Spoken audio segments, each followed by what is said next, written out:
Bismillahirrahmanirrahim. Assalamualaikum warahmatullahi wabarakatuh. Alhamdulillahi wa kafa wa salamun ala ibadihi alladhina istafa, amma ba'd. Mari kita mulai ngaji kita dengan bacaan Ummul Quran. Mudah-mudahan majelis ilmu ini ditakdir menjadi majelis ilmu yang nafi'an, mubarakan fid dini wad dunya wal akhirah. Ala hadhihi niyyah wa ala kulli niyatin salihah wa ala ma nawainahu wa ala ma nawahu as-salafus salih. Thumma ila hadratin nabiyil mustafa Muhammadin sallallahu alaihi wasallam wa ila silsilati masyayikhina fi ta'lim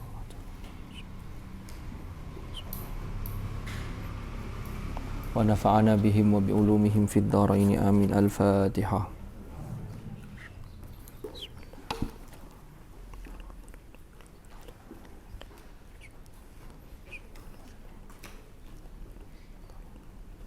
Waqad ittafaqa itu ya. Bismillahirrahmanirrahim. Qala al-muallif rahimahullahu ta'ala wa nafa'ana bihi wa bi ulumihi fid dharain amin. Waqad ittafaqa, lan teman-teman ittifaq sepakat sapa fuqaha Baghdad, yaitu para fuqaha negeri Baghdad.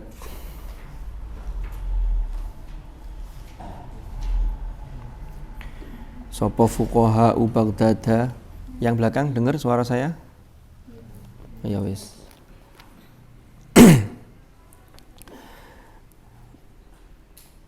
Ala istitabatiman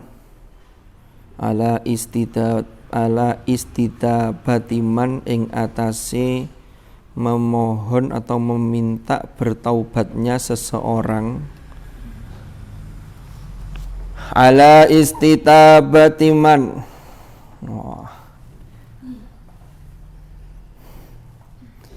Ing atase minta bertaubat, minta agar bertaubatnya seseorang, qara'a kang maca sapa man bisyawadzi kelawan qiraat syadzah.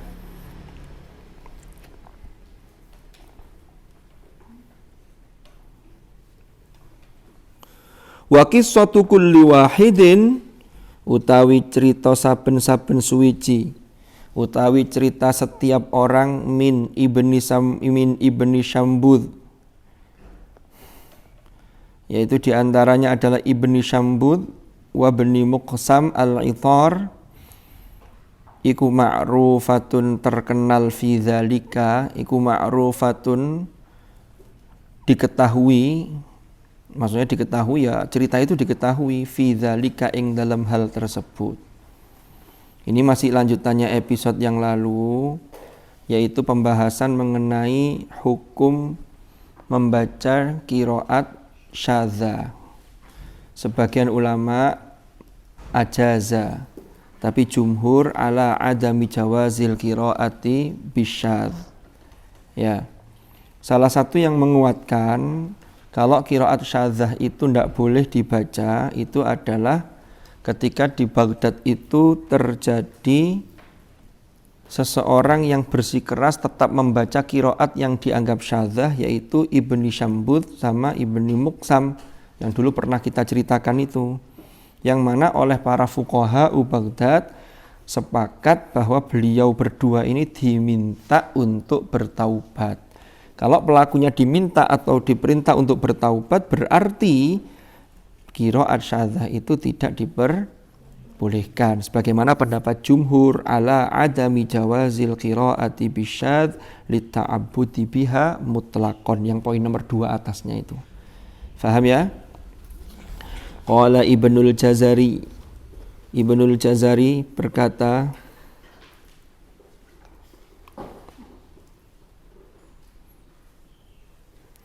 walladzi nassa, walladzi lan sesuatu nassa yang menetapkan alaihi ing atase alladzi sapa Abu Amrin ibnu Salah, yaitu Abu Amr ibnu Salah wa ghairuhu, dan selain beliau. Apa penetapannya? Ketetapannya seperti apa? annama wara al asyrati, annama bahwasannya qiraat wara al asyrati yang di atas qiraat yang 10 imam itu, berarti di atas qiraat asyr ya, iku mamnuun. Asyri apa asyrati itu? Asyri ya? Asyri ya? Ya, karena al qiraat al asyr, al qurra asyra. Annama wara al asyri, bahwasannya qiraat wara al asyri yang di selain qiraat asyr, di atas, di belakang asyr itu berarti ada 11, 12, 13, 14 sampai qiraat 14 itu. Tapi yang 4 itu dinyatakan iku mamnuun terlarang, tercegah minal qiraati bihi. Mamnuun minal qiraati bihi artinya apa? Terlarang untuk dibaca. Mamnuun minal qiraati saking membaca bihi kelawan ma, maksudnya dia tidak boleh dibaca karena kategorinya syadzah. Rupane man utahrimin, yaitu larangannya itu adalah larangan yang bersifat tahrim, haram. La man ukarahatin, bukan larangan yang bersifat karohah atau makruh, tapi ini sifatnya larangannya haram. Wa qala Ibnu Subki, Imam Ibnu Subki dawuh la tajuzu, tidak boleh opo al qiraatu, qiraat membaca bisyadz, kelawan qiraat yang syadzah. Jadi ini hal-hal yang menguatkan pendapat jumhur. Ternyata ada yang ketiga. Apa yang ketiga itu? Waqad tawassato sapa ba'dul ulama, mengambil jalan tengah. Jadi ada sebagian ulama yang mengambil jalan tengah dari yang pertama tadi, yang ajaza ba'dul ulama al-qira'ata bisyadz, lalu yang kedua al-jumhur ala adami jawazil qira'ati bisyadz litta'abbudi biha mutlaqan. Lalu yang ketiga ini yang ba'dul ulama itu tawassato, waqad tawassato. Katanya begini, kata ba'dul ulama yang kelompok ketiga ini. Faqal, mereka berpendapat atau mereka menyatakan, in qara'a, jika membaca sapa qari, sapa man, biha kelawan syawaz atau biha kelawan qiraat syadzah atau syawaz, fil qiraatil wajibah, ing dalem bacaan yang sifatnya wajib, yang wajib fis sholati, masuk rukun maksudnya, fis sholati ing dalem salat, wahia utawi al qiraah al wajibah fis salat iku al fatihatu, surah al fatihah.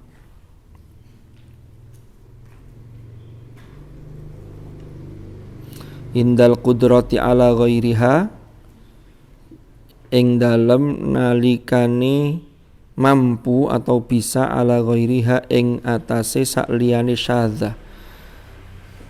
Artinya dia bisa baca qiraat, baca surah Al-Fatihah itu yang mutawatiro. Kok sengaja baca yang syadzah? Padahal dia bisa baca yang mutawatiro, kecuali kalau umpama dia tidak tahu, belajar dari gurunya ternyata itu qiraat syadzah, tidak tahu, dia baca. Tapi ini tahu dia, sehingga indal qudrati ala ghairiha, maka lam tasihha sholatuhu, maka tidak sah opo sholatuhu, sholatnya seseorang, sholat iman. Li'annahu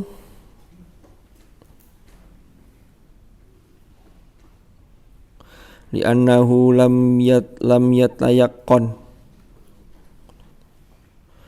li'annahu lam yatayaqqan annahu addal wajiba minal qiraati.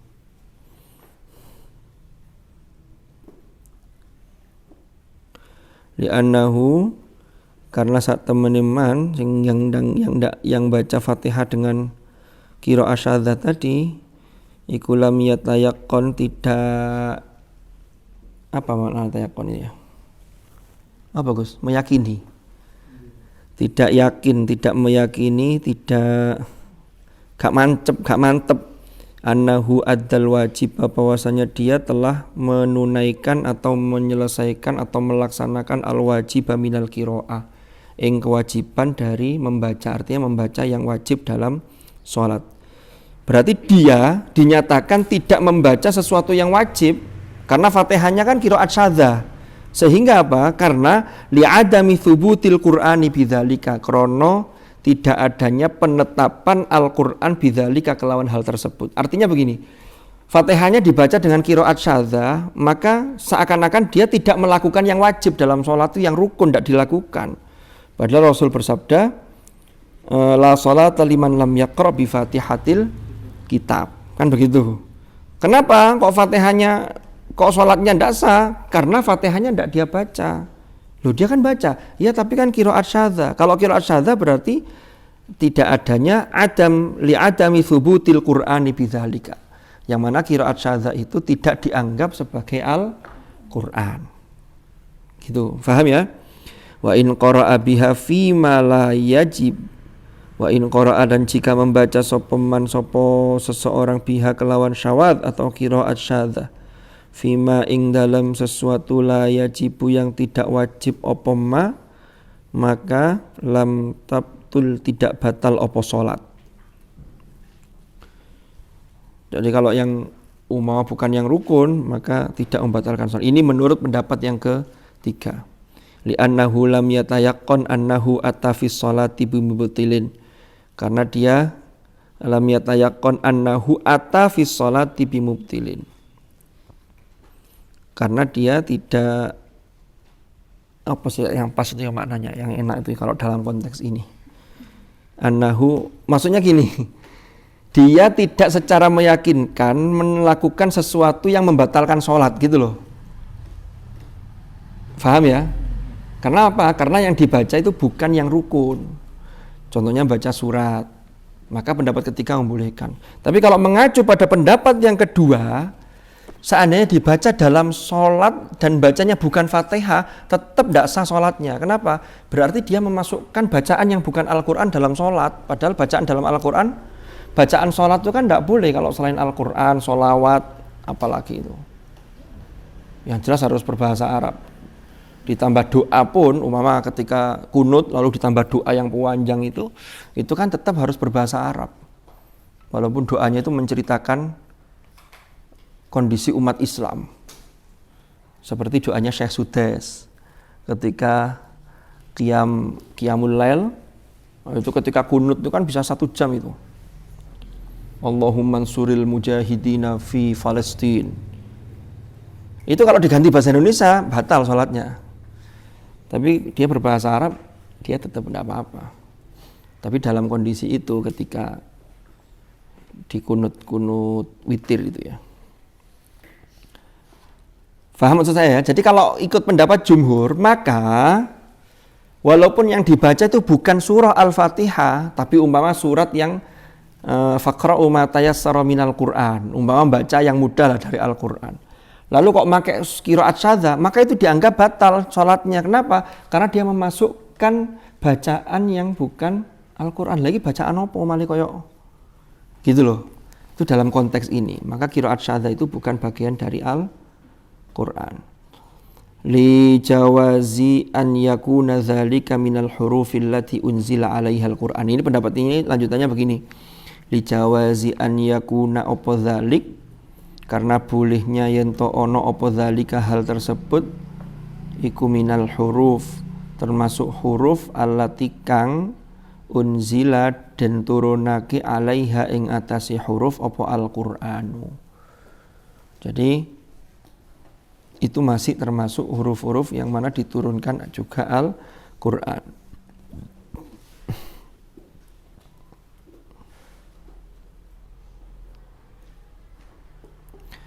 Nah, ini yang poin A, ini hukmul qiraati bisyadz.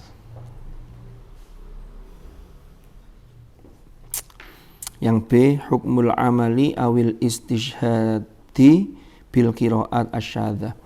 Yang B adalah hukum mengamalkan atau mengambil qiraat syadzah sebagai istishhad. Istishhad itu sebagai dijadikan untuk dalil, untuk syawahid, termasuk syawahid dalam konteks penetapan kaidah bahasa. Nah, ini hukumnya gimana? Pendapat yang pertama, jumhur menyatakan al-jumhuru ala jawazil amali biha. Ing atase menurut jumhur iku ala jawazil amali biha, ing atase kebolehan beramal atau mengamalkan qiraat syadzah tanzilan laha manzilata akhbaril ahad.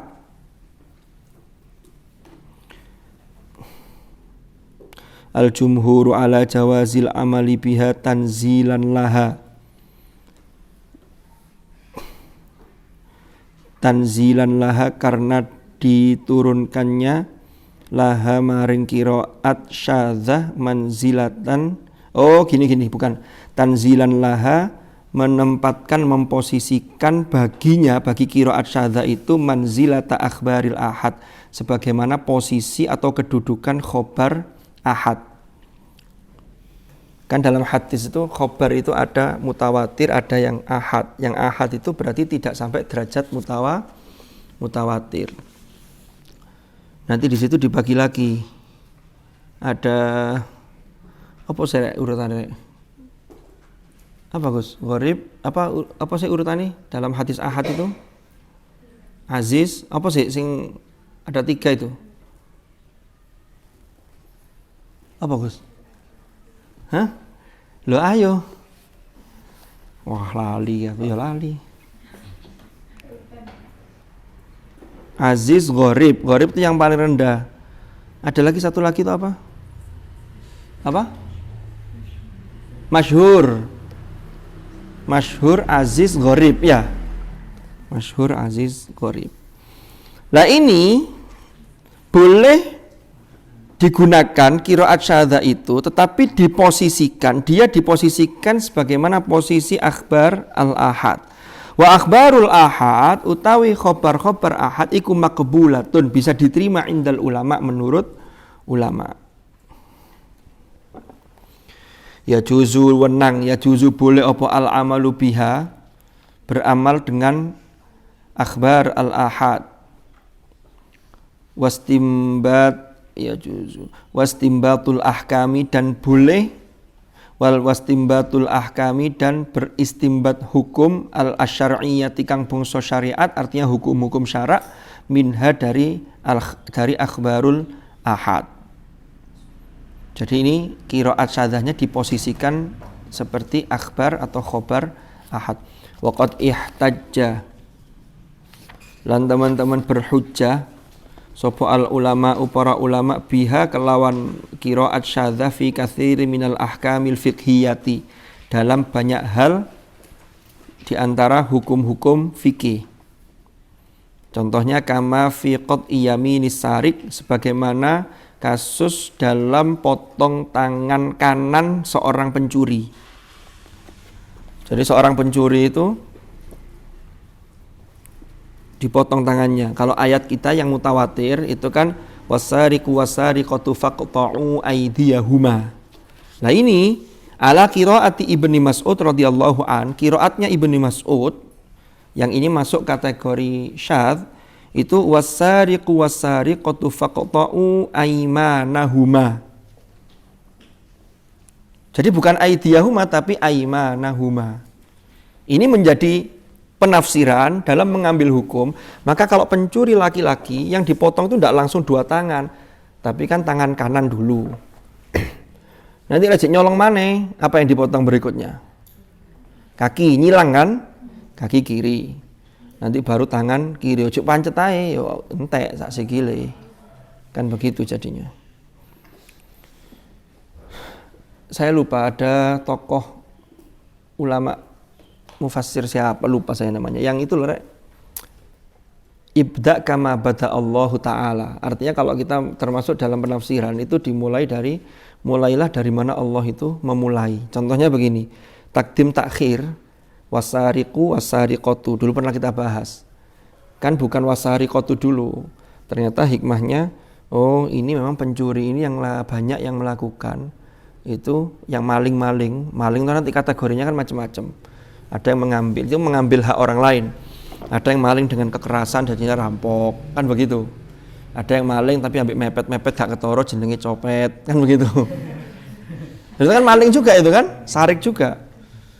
Ada yang tengah malam nunggu sepi sudah dimal lalu diiling-iling, maka jadinya maling. Tahu dimal? Itu bahasa Jawa kan begitu. Loh, jadi maling itu pinternya itu. Jadi sudah dipetakan, dimal itu dipetakan. Sama kayak ibu-ibu kalau jahit itu kan bikin mal, kayak mal di mal. Dipetakan kan, oh garis ini. Maling juga begitu. Oh ini orangnya biasanya lengah jam segini. Contoh dulu ketika motornya Ustadzah Hakiki, mana beliaunya? Hilang. Itu sudah hafal malingnya itu. Jam sekian itu arek ngaji. Arek BTQ ku nek kadung ngaji, wis gak eling apa-apa. Karena sudah saking khusyuknya loh kan begitu. Sama kayak para sahabat dulu ketika sholat itu saking khusyuknya itu kalau kena tombak itu dicabut ketika sholat tidak terasa. Jadi kalau pas perang begitu kena panah itu kan ketika nancep bentuknya kan gini panahnya, ditarik kan mesti katut gitu kan. Nah itu kalau mau dicabut itu saya tak sholat dulu, begitu sholat Allahu Akbar sudah tidak terasa sudah. Makanya seperti Sayyidina Ali ketika dibunuh oleh Abdurrahman bin Muljam itu ketika sholat itu tidak terasa ya, tiba-tiba baru guling. Itu baru sahabat itu ya. Makanya Rasulullah itu ketika sholat itu arihni ya Bilal. Jadi betul-betul sebuah istirahat yang menjadikan qurratu ainil fi sholah itu betul-betul luar biasa itu. Itu Kanjeng Nabi, para sahabatnya itu beliau begitu. Nah kita ini enggak ya. Qamu kusala yuraunan nas, aduh ya Allah. Wis komat tuh yo sik talah nyantai bro. Komat cek idik-idik koncone, kadang sajadah ditarik. Wong salat ngene rukun ditarik, ngono barang yo ono. Ya. Loh iya. Itu di tempat lain di PT iki ndak. Kembali ke maling, ini gara-gara maling kok tutup gini. Dimal dieling-eling jadi maling lah. Kenapa kok didahulukan inilah? Itu salah satu hikmahnya, pelakunya banyak laki-laki. Perampok-perampok itu yang ahli, yang super tega itu laki-laki.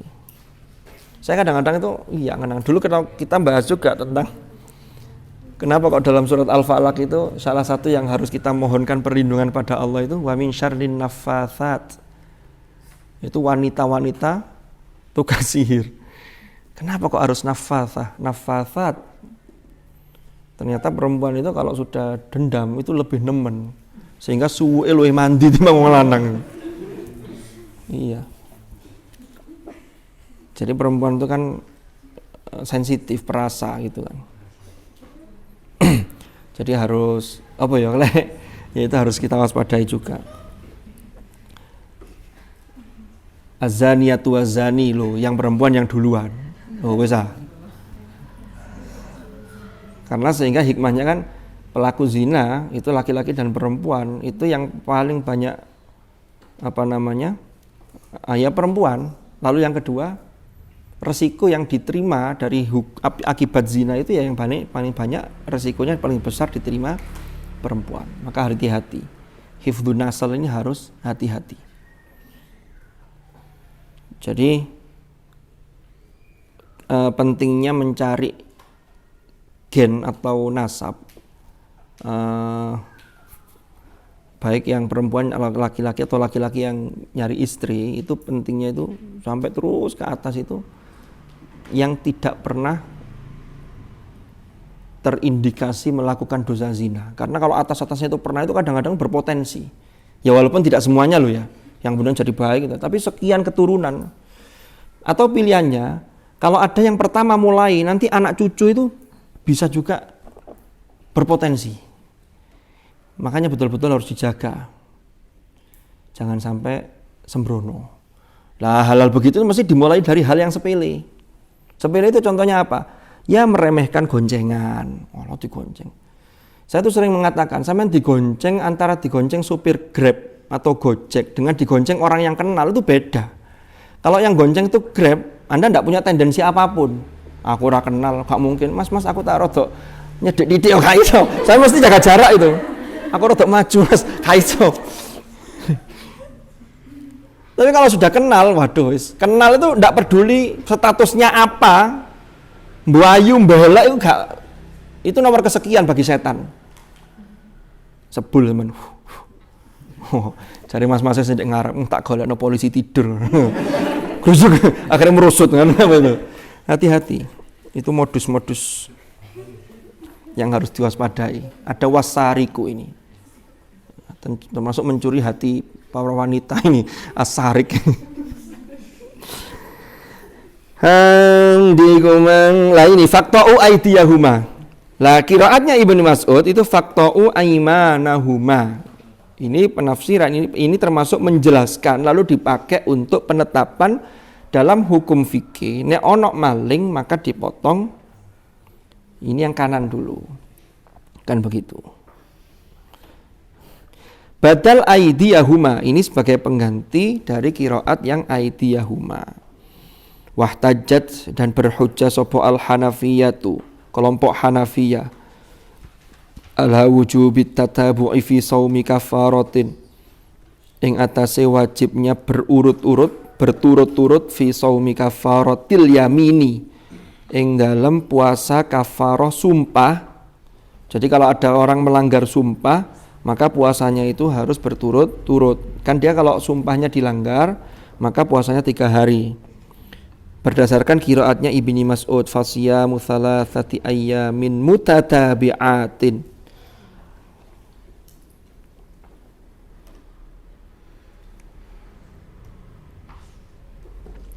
Jadi ada mutatabi'atinnya.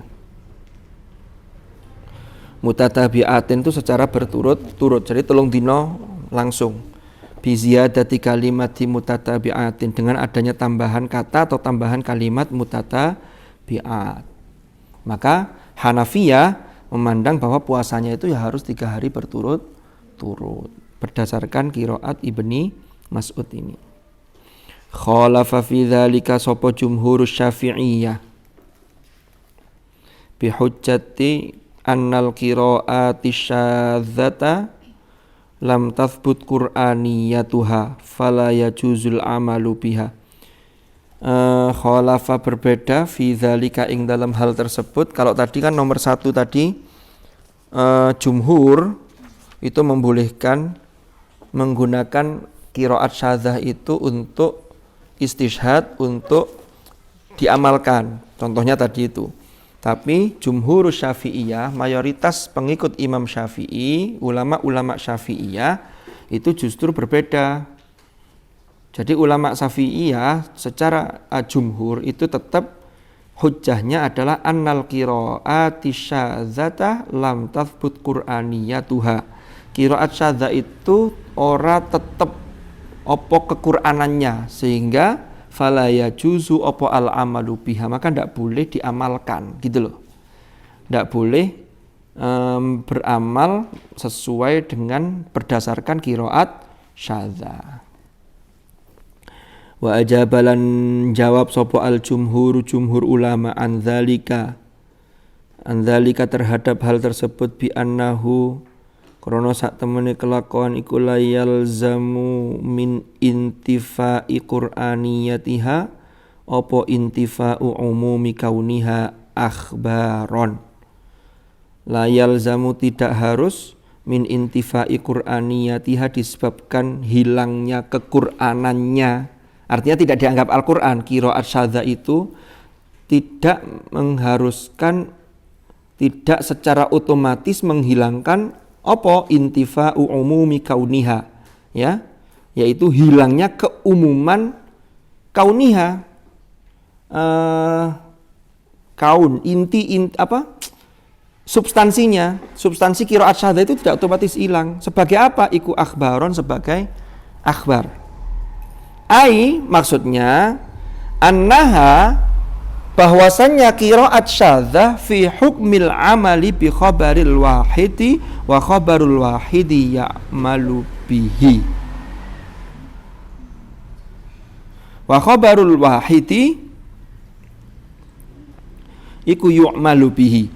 Jadi artinya apa? Qiraat syadzah itu hukumnya sama dengan fi hukmil amal, sama dengan mengamalkan hukumnya khobar ahad tadi itu. Lah khobar ahad itu boleh ya diamalkan. Itu jawaban jumhur terhadap jumhur Syafi'iyah. Hadza wa yajuzu al-istishhadu bil qiraati syadza fil qawaid an-nahwiyah. Lah ini yang saya sebut istishhad tadi. Istishhad itu terkait dengan syawahid, dijadikan syawahid sebagai penguat dalam penetapan kaidah bahasa Arab. Hadza wa yajuzu apa al-istishhad, boleh apa al-istishhad, yaitu mengambil sebagai syawahid bil qiraat asy-syadzah, kelawan qiraat syadzah fil qawaid, dalam penetapan kaidah-kaidah an-nahwiyah was-sarfiyah, artinya kaidah-kaidah linguistik, kebahasaan, bittifaqil ulama. Ini berdasarkan ittifaq atau kesepakatan para ulama. Wa yajuzu kadzalika, wa yajuzu dan boleh kadzalika kaya mengkono-mengkono apa ta'allumuha wa ta'limuha.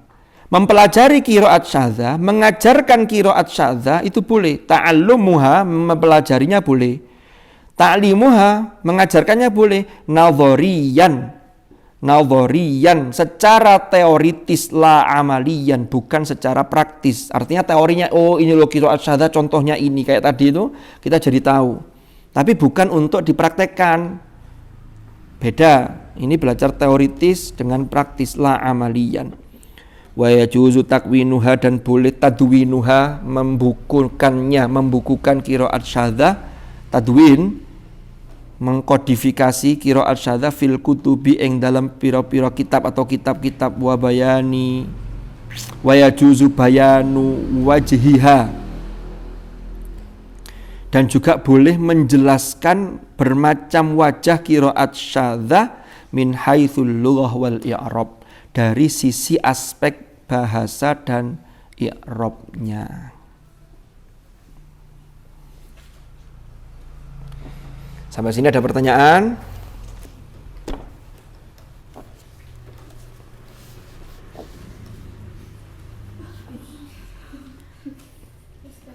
Nggih, monggo. Loh kok sama? Aku juga gak paham.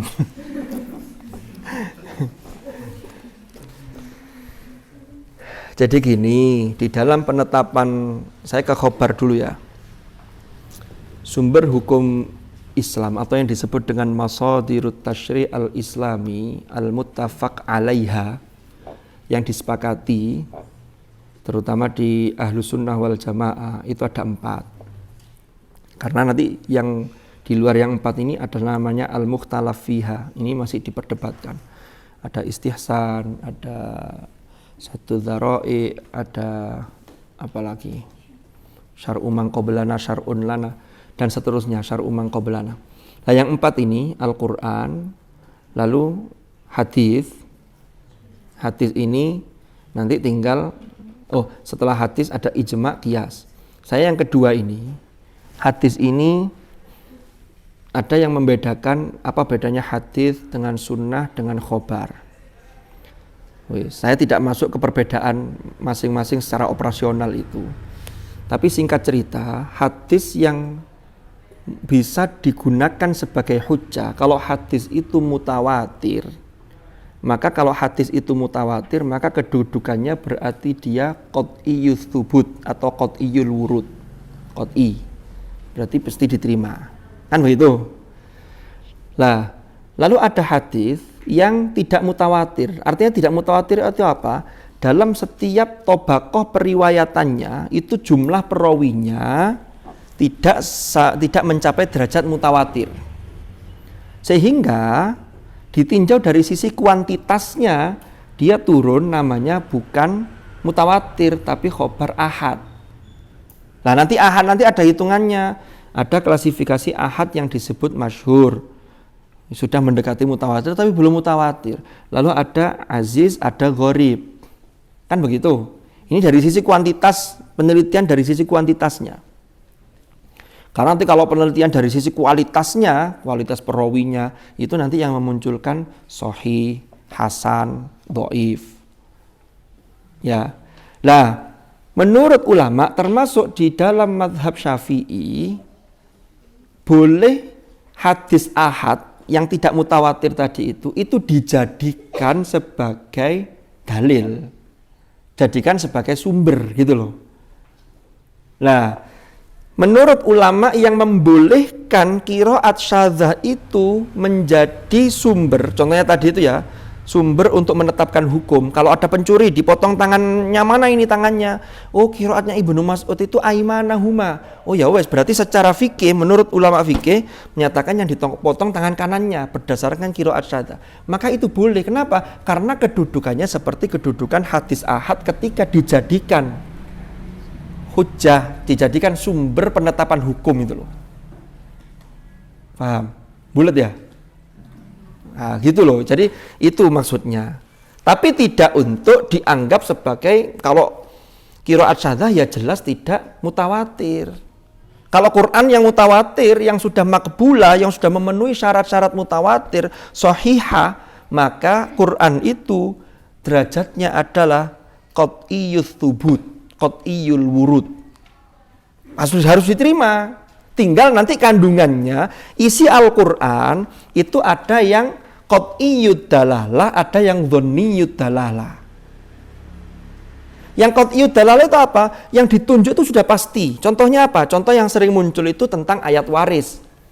Yusikumullahu fi auladikum lidzakari mithlu hadzil unthayain. Bagian-bagiannya itu rinci dan itu tidak memunculkan interpretasi atau penafsiran lain. Ya sudah, itu bagiannya. Makanya ayat waris itu ketika ada lidzakari mithlu hadzil unthayain lalu dirinci di bawahnya, ini dapat sekian kalau punya anak dan seterusnya. Penutupnya kan innallaha kana aliman hakima. Sesungguhnya Allah itu maha mengetahui lagi maha bijaksana. Sama yang diteni rek, penutupi ayat Al-Qur'an itu mesti sesuai dengan konteksnya. Mesti sesuai. Jadi lawan arek sing bingung, iki apa ya? Khabirum bima ta'malun apa bima ta'maluna khabir? Ini mesti tidak memahami isi dari ayat itu. Tapi kalau paham, Anda akan menemukan rahasia-rahasia keindahan di situ. Nah, itu namanya qat'iyyud dalalah.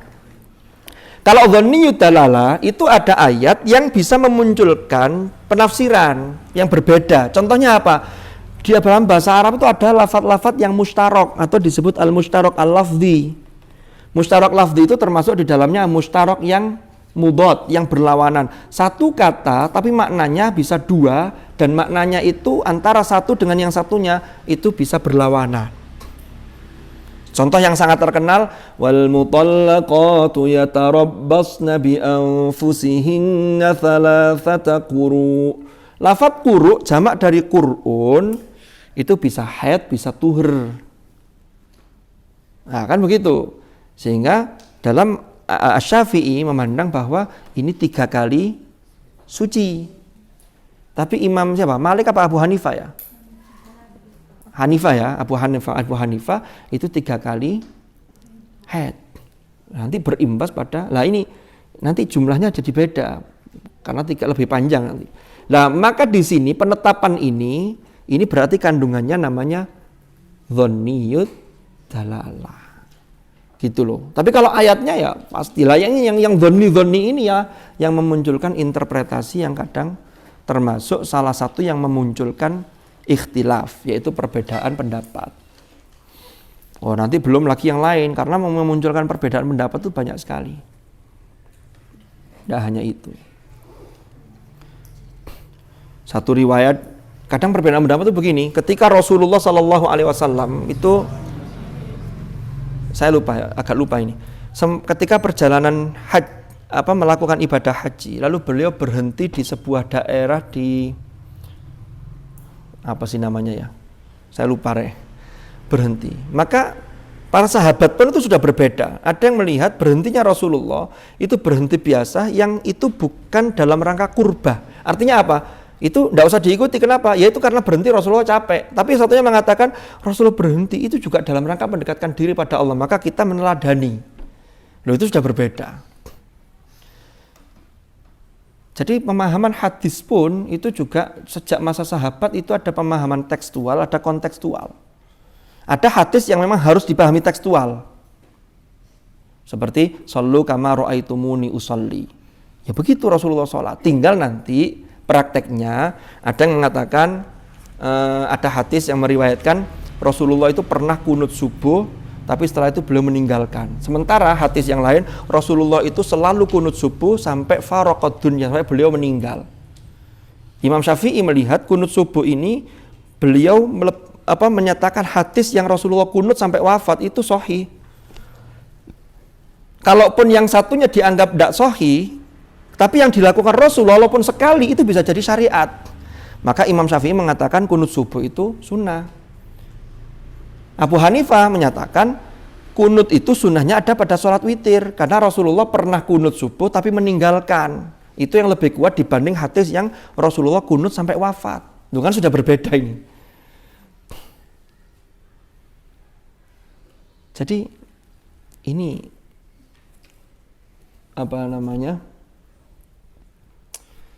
Imam Syafi'i itu kan dulu pernah saya ceritakan kayaknya. Salah satu kehebatan Imamun Asy-Syafi'i itu beliau bisa memadukan antara pertentangan ahlul ra'yi dengan ahlul hadis. Ini pernah saya ceritakan dulu ya, masih ingat ya?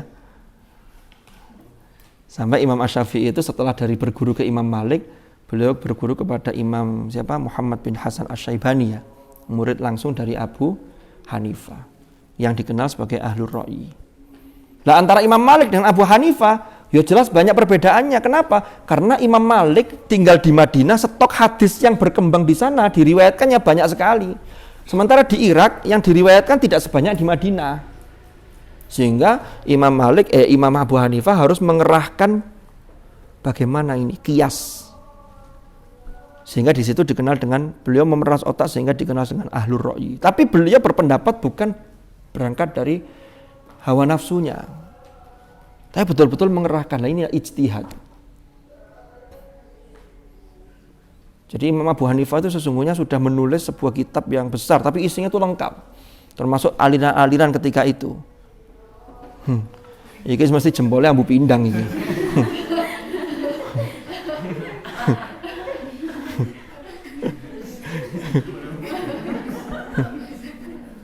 Sampai nanti kalau tidur pakai kaos kaki Mas ya, tangi hilang jempol dikira pindang. Tipe nggak kaos kaki tambah nemen karena kaos kaki yang mau pindang.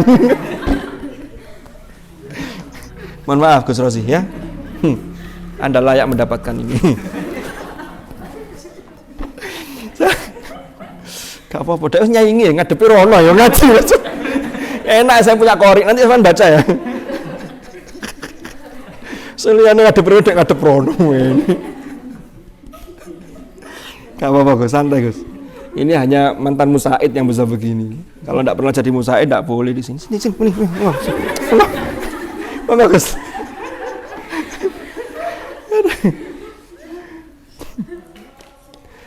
Kemarin tuh Ustadz Irfan Murabi itu ke rumah ya, sudah beberapa hari. Katanya mau ikut ngaji. Kan saya itu pengasuh di Holden juga. Jadi di SK pengasuh itu pengasuhnya saya itu Holden sama BTQ GTA. Waduh, ini pengasuh yang membawahi tiga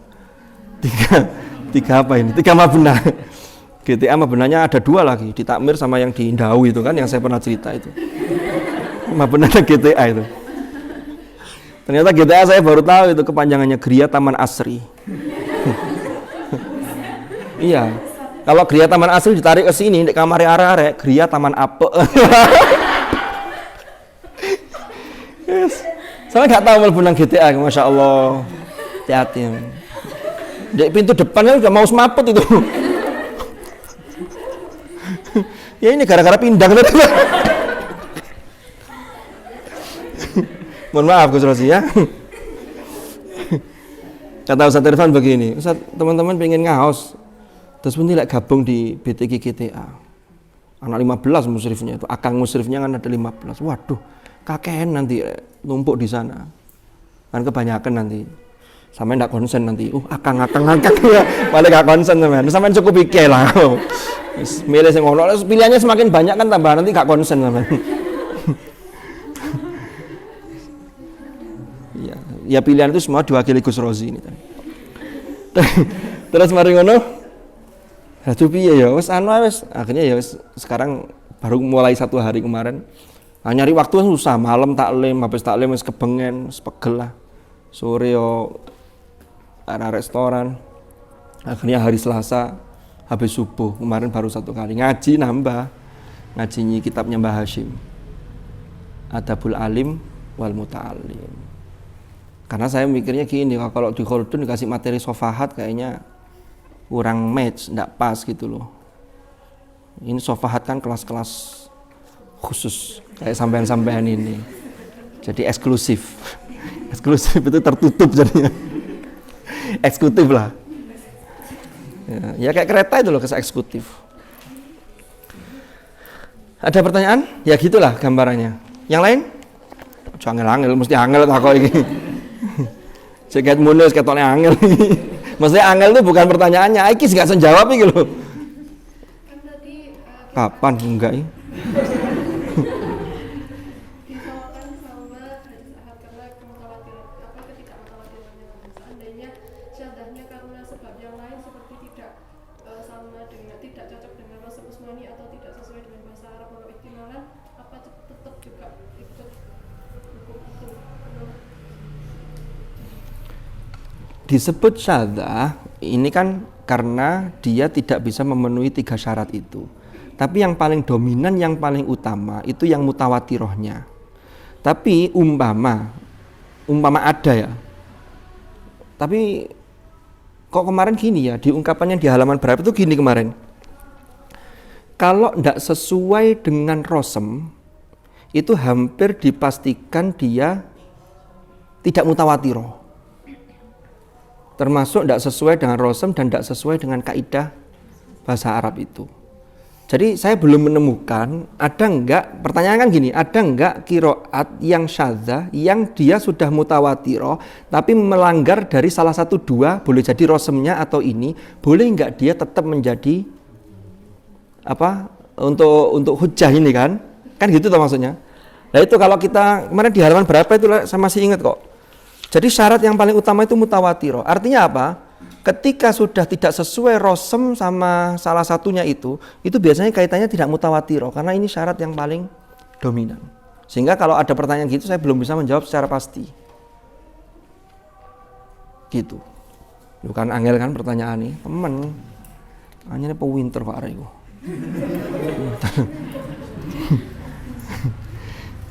Yang lain, Mas Marius, yang lain diberikan jawab. Bismillahirrahmanirrahim. Wis arek ganti anu ya. Iki pas ini ruwatul qiraat asyadzah. Ganti ke ini sebentar lagi Maulid ini ya, sudah bulan Maulid ini. Ada acara apa, teman-teman? Ngadu apa? Ulang tahunnya Nabi. Ngadu sholawat. Iya, lu sholawat itu luar biasa itu.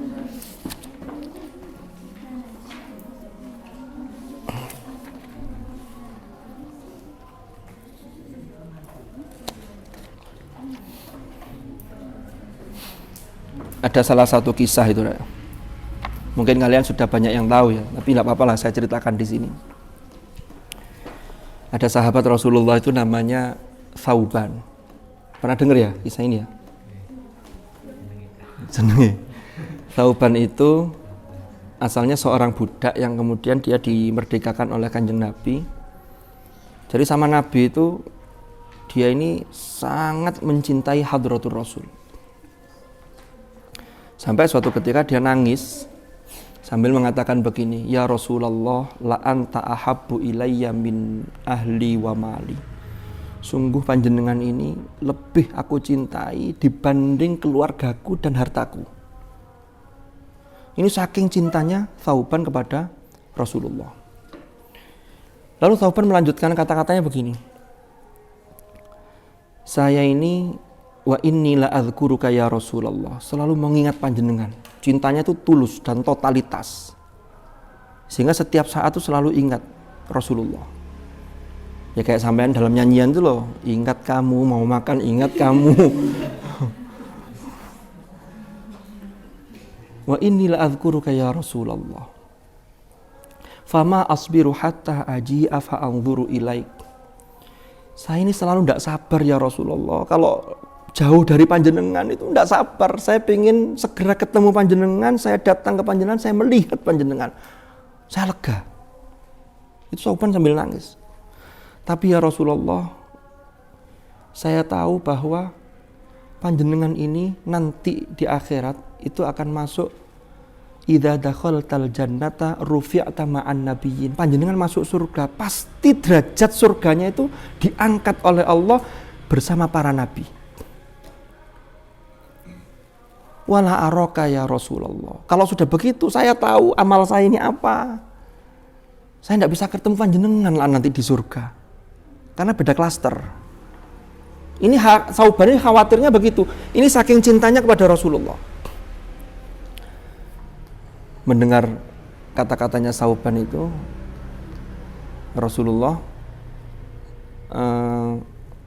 lalu turun ayat wa may yuti'illaha war rasul faulaika ma'al ladzina an'ama Allahu 'alaihim minan nabiyyin was-siddiqin wasyuhada'i was-shalihin wa hasuna ulaika rafiqa. Faqara'a alaih. Kemudian Rasulullah membacakan ayat itu di hadapan Sauban. Seketika itu Sauban bergembira. Ini ada harapan nanti bersama Rasulullah.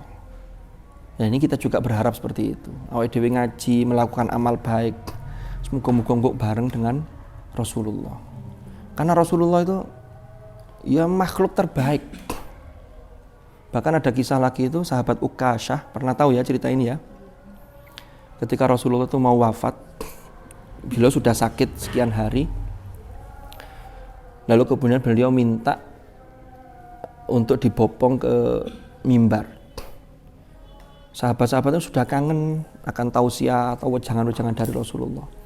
Sampai kemudian beliau di atas mimbar tuh, beliau dawuh, wahai para sahabat-sahabatku, saksikanlah bukanlah aku ini telah menyampaikan bahwa tidak ada yang patut disembah kecuali Allah. Sudah aku sampaikan qad ballagtu fashhad. Maka saksikanlah. Semua bersaksi. Kami bersaksi ya Rasulullah, engkau telah menyampaikan itu. Nah, setelah panjang lebar, akhirnya Rasulullah sampai pada satu ungkapan, kata beliau begini.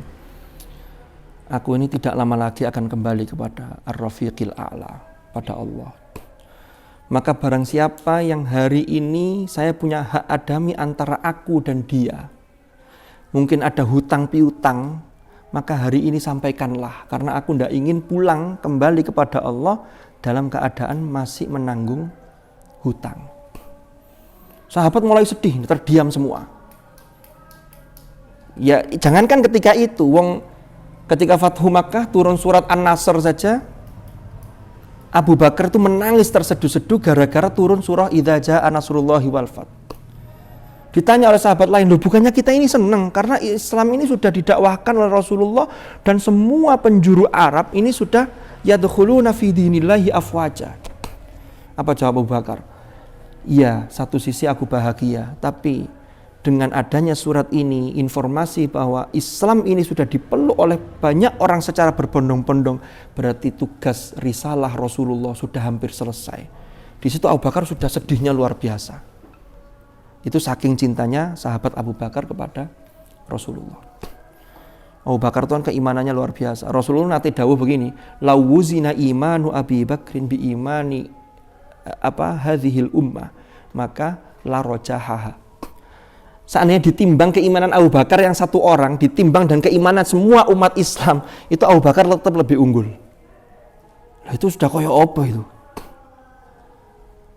Sampai akhirnya ketika sahabat yang lain tadi terdiam, ada salah seorang namanya Ukasyah. Angkat tangan. Saya ya Rasulullah. Ya, ada apa Ukasyah?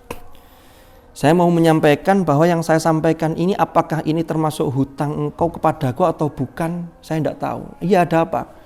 Dulu ketika perang Uhud, ini kata Ukasyah ini. Ketika engkau mau mencambuk kuda yang engkau tunggangi, maka cemeti atau pecut itu mengenai diriku ya Rasulullah. Dan itu terkena di dadaku. Kata Ukasyah begitu. Aku tapi tidak berani, apakah ini termasuk hutang atau tidak? Apa jawab Rasulullah? Ya, itu adalah hutangku wahai Ukasyah. Maka hari ini bayarkan itu.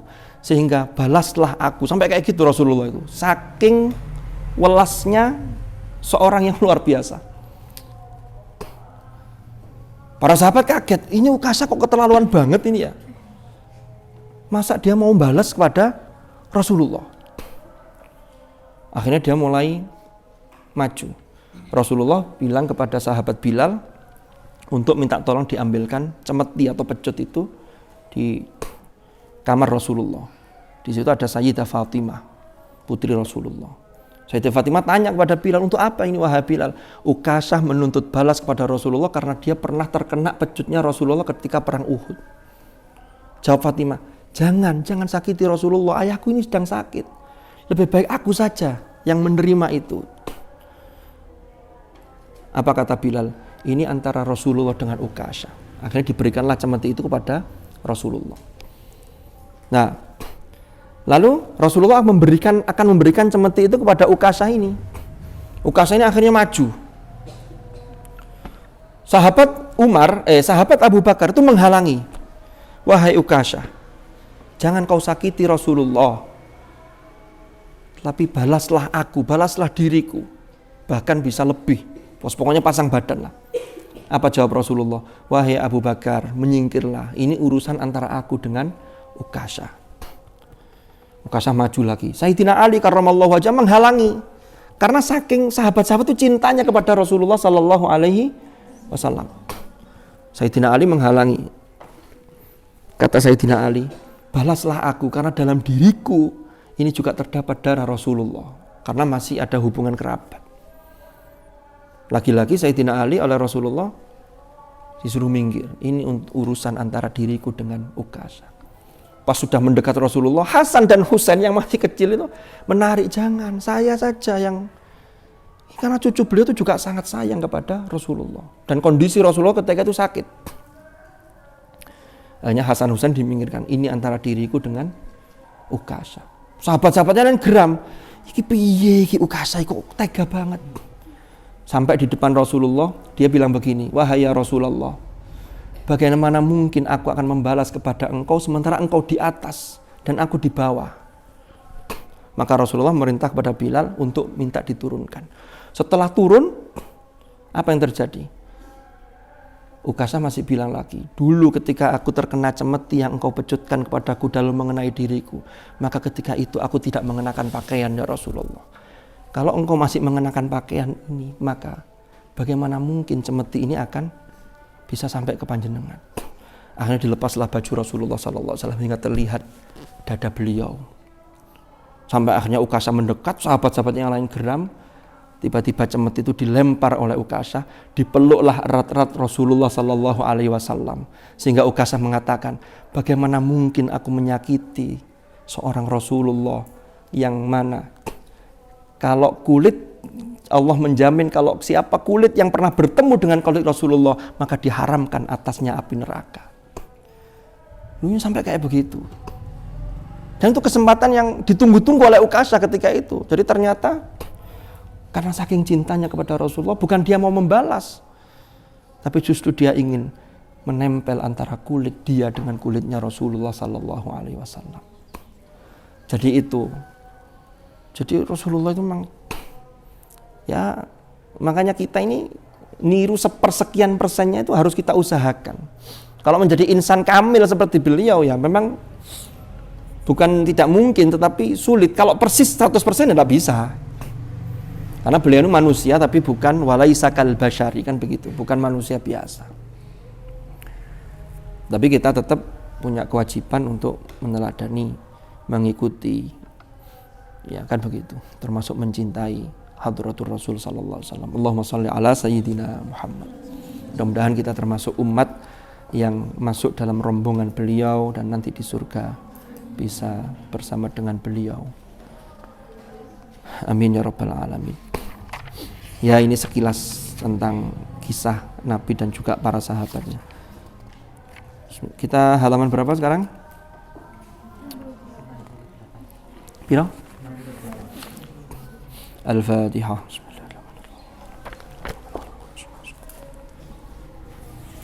Bismillahirrahmanirrahim. Sampai qala sallallahu alaihi wasallam itu dah. Qala sallallahu alaihi wasallam. Bismillahirrahmanirrahim. Qala al-muallif rahimahullahu taala wa nafa'ana bihi wa bi ulumihi fid dharain amin. Qala sallallahu alaihi wasallam, Rasulullah bersabda, Rasulullah dawuh, likulli syai'in qalbun, iku keduwe saben-saben sesuatu qalbun utawi jantung. Wa qalbul Qur'ani utawi qalbul Qur'an, jantungnya Al-Qur'an iku Yasin, yaitu surah Yasin. Man qara'aha kataballahu lahu bi qiraatiha qiraatal Qur'an ya isrina mar. Itu panjang tulisannya ya. Mestinya kalau isrina itu kembali ke mufrad ya. Isrina marrotan. Iya. Itu panjang marrot ya. Keliru. Marrot itu ya kalau 3 sampai 10, 11 kan sudah kembali ke mufrad lagi. Isrina marrotan itu kembali ke mufrad dan kedudukannya tamyiz, mansub. Man qara'a manutai barang siapa iku qara'a membaca sapa man ha ing Yasin, ing surah Yasin. Kataba maka menulis, kataba maka menetapkan sapa Allahu Allah lahu bagi man, menetapkan ya, Allah tetapkan dengan biqiraatiha, dengan membaca surat Yasin itu Allah tetapkan seperti orang tersebut ing qiraatal Qur'an, membaca Al-Qur'an isrina marrotan, 2 kali khatam, 2 kali membaca Al-Qur'an. Wa man qara'a, dan barang siapa yang membaca sapa man ha ing Yasin fi lailatin, pada satu malam, ibtigha wajhillah, dengan niat untuk mencari ridha Allah, ghufira maka diampuni, ghufira lahu maka diampuni lahu baginya, wa u'tiya minal ajri, dan diberikan pahala, ka'an nama seakan-akan, ka'an nama qara'a seakan-akan membaca sapa man qara'a fi lailatin tadi Al-Qur'ana ing Al-Qur'an isnatai wa isrina marrotan, 22 kali.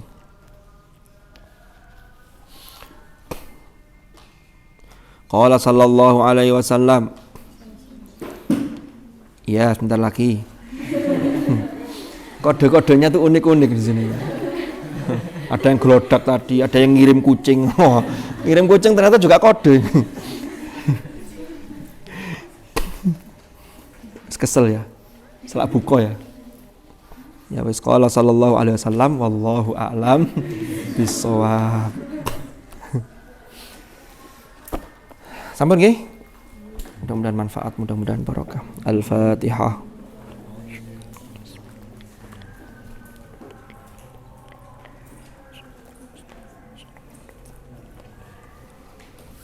Bismillahirrahmanirrahim. Allahumma ya Allah bihaqqil Fatihah, bismillahil Fatihah. Wa bi'azamatil Fatihah wa bihaqqi man unzilat alaihi suratul Fatihah an tuyassira lana jami'a umurina wa an tarzuqana rizqan wasi'an halalan tayyiban mubarakah wa an tu'tiya lana uluman nafi'atan wa an taj'alana min ahlil Qur'an alladhina hum ahluka wa khassatuka waj'alna ya Allah minal ladzina istafaita min ibadika alladhina warithu kitabaka wa sabaqu bil khairati bi'idnik birahmatika ya arhamar rahimin. Allahumma inna nasta'udi'uka ma qara'na wa ma hafidna wa ma 'allamtana fardudhu ilayna inda hajatina ilaih birahmatika ya arhamar rahimin. Wa sallallahu ala sayyidina Muhammad walhamdulillahi rabbil alamin. Al-Fatihah.